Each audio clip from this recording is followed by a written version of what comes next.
नमस्कार दोस्तों, हम भोजपुरी गायक अनुराग रंजन उर्फ चंदन बाबा फिर आप लोग के सामने एक भोजपुरी गाना प्रस्तुत करे जाता नहीं। जो भी भूल चुको के ओकरा के क्षमा करें।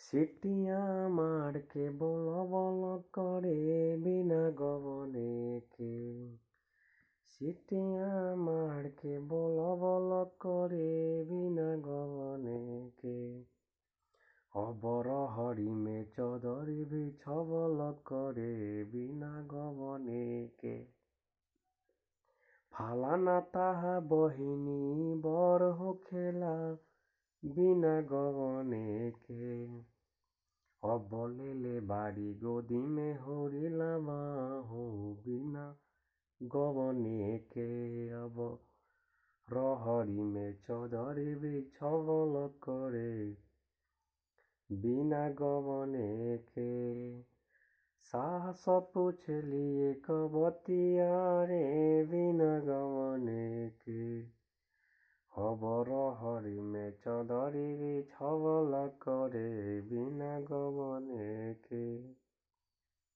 सिटिया मार के बोल बोल करे बिना गवने के, अब रहरी में चौधरी बिछवल करे बिना गवने के, अब रहरी में चौधरी बिछवल करे बिना गवने के। नमस्कार दोस्तों।